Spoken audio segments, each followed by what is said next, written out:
안녕하세요. 저는 NCS 워크벤치를 이용해서 FE의 무료 강의를 하고 있는 마음대로 해석하기입니다. 오늘 주제는 2D 해석 따라하기입니다. 그래서 2D 해석이라고 하면 저희가 보통 3차원 형상으로 된 제품에 대해서 해석을 진행했었는데 주어진 조건에 따라서 이거를 2차원 형상으로 변환을 해서 해석을 할 수가 있습니다. 그래서 이렇게 하면 더 빠르고 쉽게 해석을 할 수 있기 때문에 그 과정에서 어떻게 설정을 해야 되는지 그리고 어떤 종류가 있는지 알아보도록 하겠고, 특히 그 중에 플레인 스트레스 그리고 플레인 스트레인 이 두 가지 조건에 대해서 해석을 많이 하는데요. 이 헷갈리는 이 두 가지에 대해서 확실하게 정리하시고 그리고 2D 해석을 따라 하시면 좋을 것 같습니다.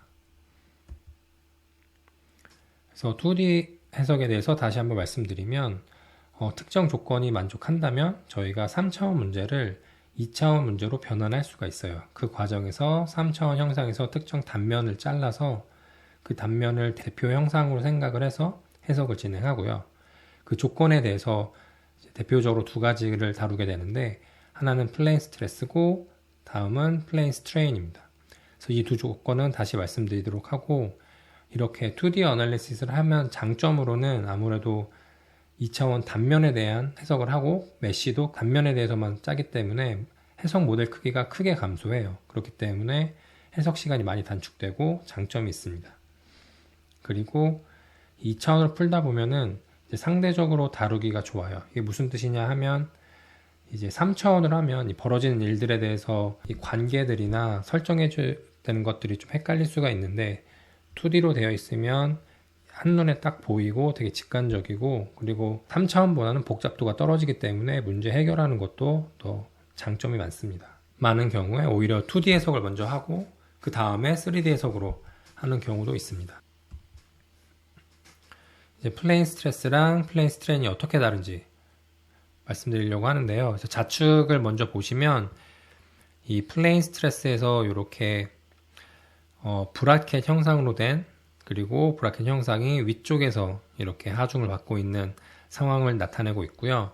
이렇게 했을 때 이 섹션 플레인이라고 해서 단면은 이 가운데를 이렇게 자르게 됩니다. 그래서 플레인 스트레스는 말 그대로 이 스트레스가 이 플레인, 이 평면 안에서만 작용을 하고요. 그렇기 때문에 이 평면의 수직 방향으로는 스트레스가 없습니다. 그리고 이 플레인 방향으로 스트레스가 발생하기 위해서는 하중 역시 이 플레인 방향으로만 작용해야 되고, 이 경계 조건, 이 고정점 같은 경우도 두께 방향으로는 일정하고, 보통 얇은 부재들이 이런 특성을 갖고 있습니다.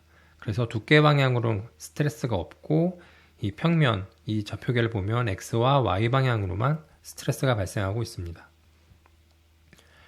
그리고 오른쪽에 보면 오른쪽이 플레인 스트레인인데요. 플레인 스트레인은 특징으로는 두께 방향으로 굉장히 길어요. 그래서 여기서 두께 방향은 Z 방향을 얘기하는 거고요.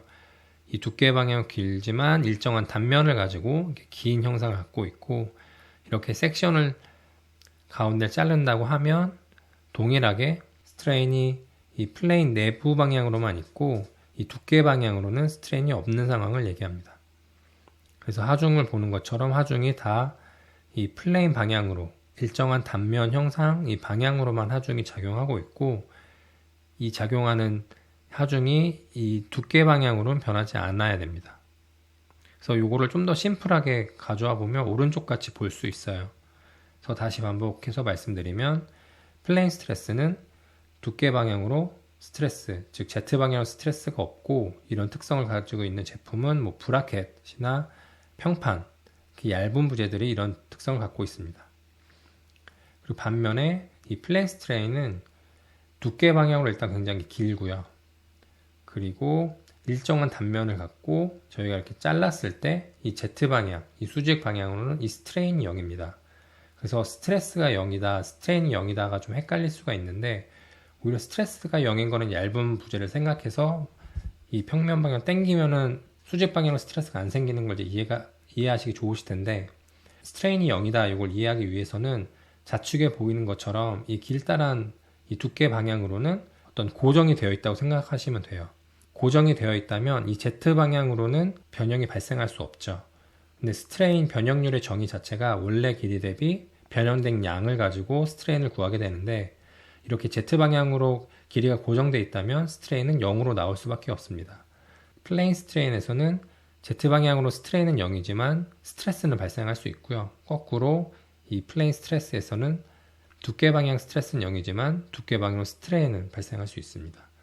근데 그건 너무 헷갈리니까 그냥 쉽게 플레인 스트레인 같은 경우는 일정한 단면을 가지고 두께 방향으로 굉장히 긴 상황에 대해서 푼다. 그래서 그런 예로 댐 같은 경우가 있어요. 댐도 두께 방향이 길고 양쪽이 고정이 되어 있잖아요. 그래서 댐이 물에 의한 하중을 받는 것도 일정하게 단면 방향으로만 하중을 받게 되고, 양쪽은 딱 고정이 돼 있어서 어떤 두께 방향으로는 스트레인이 발생할 수 없고, 또 유사한 걸로 실링이 있어요. 저희가 방수를 위해서 이 실링을 사용하는데, 실링 역시도 일정한 단면을 가지고 쭉 길게 뭐 고무나 실리콘 같은 재질로 뭐 모양은 다양해요. 제일 많이 쓰는 건 오링에서 원형 모양도 있고, 제품에 따라서 틈을 다 메꾸는 방향으로 이렇게 둘러서 되어 있는데, 이 특징이 이 플레인 스트레인과 동일한 특징을 갖고 있습니다.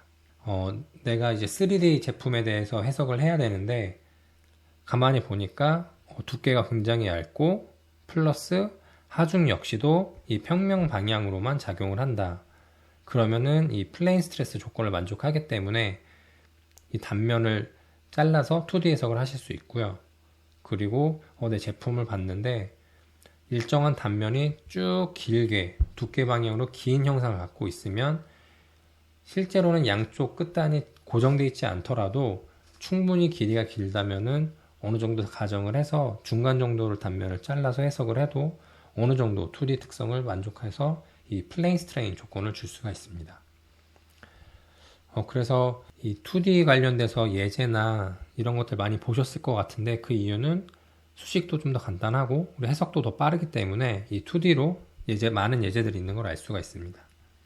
그래서 이것뿐 아니라 뭐 다양한 형상에 대해서 3D 해석을 하기 전에 혹시나 이게 2D 조건을 만족하는지 한번 검토해 보시고, 가능하면 2D를 먼저 해석을 해보면 빠르게 제품 특성을 알 수 있고, 오히려 3D 해석을 하지 않고도 내가 원하는 어떤 스트레스나 변형 결과를 얻을 수 있기 때문에 이 2D 해석이 가능한지 한번 이 특성을 잘 이해하셔서 검토하시면 좋고요.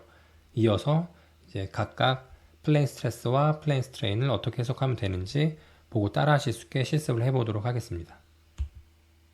오늘 실습할 형상으로는 좌측이 플레인 스트레스를 만족하는 이 얇은 부재로 된 형상이고요. 그리고 오른쪽에는 플레인 스트레인을 만족하는 일정한 단면으로 길게 긴 형상을 갖고 있는 이런 제품을 준비해서 워크벤치를 이용해서 실습을 해보도록 하겠습니다.